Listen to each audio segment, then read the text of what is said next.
గత కొంతకాలంగా పార్లమెంట్లో జరుగుతున్నటువంటి చర్చను మనం చూస్తూ ఉన్నాం. ఈ దేశంలో ఒకే వ్యాపారవేత్త ఉండాలి, అది అదానీ ఉండాలి. ఈ దేశంలో మొత్తం ప్రధానమంత్రి ఉండాలి, అది మోడీ ఉండాలి. ఈ దేశంలో ఒకే పార్టీ ఉండాలి, అది బీజేపీ ఉండాలనే టార్గెట్గా బీజేపీ మరి వ్యవహరిస్తున్న తీరు మనకు అద్దం పడుతుంది.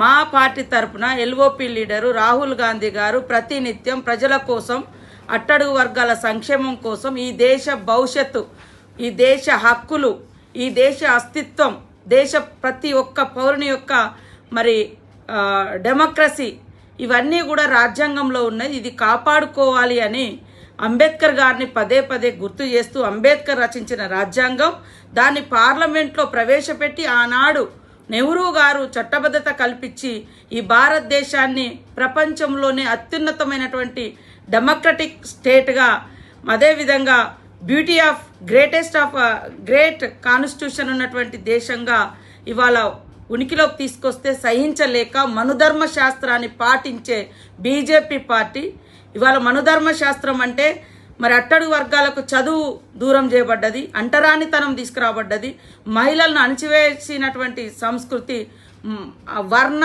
కుల మరి అదే విధంగా జాతి విభేదాలతో పరిపాలించేది మనుధర్మ శాస్త్రం. సమానత్వం, ఆడ మగ సమానులే, బీద బిక్కి అందరు సమానులే, అసమానతకు గురవుతున్నటువంటి అట్టడుగు వర్గాలకు, కులాలకు మరి అత్యధిక ప్రాధాన్యతనిచ్చి ఈ సమాజంలో అంతరాలు లేనటువంటి మరి ప్రోగ్రెస్ని తీసుకురావడం కోసం భారత రాజ్యాంగాన్ని రచించినటువంటి మహనీయుణ్ణి తలుస్తే ఇవాళ అమిత్ షా గారి యొక్క అహంకారము మరి పడగ విప్పి బుసగొట్టింది. దాని ఫలితమే మీరు అంబేద్కర్ అంటే మరి ఏం సాధించలేరు, కానీ దేవుని పేరు తెలిస్తే మీరు స్వర్గానికి పోతారంటారు. అది కూడా మీరు చెప్పే దేవుణ్ణే తలవాలి, మాకంటూ వేరే దేవుళ్ళు లేవు. ఈరోజు ఈ 75 సంవత్సరాల కాలంలో మాకంటూ ఉన్నటువంటి దేవుళ్ళు మా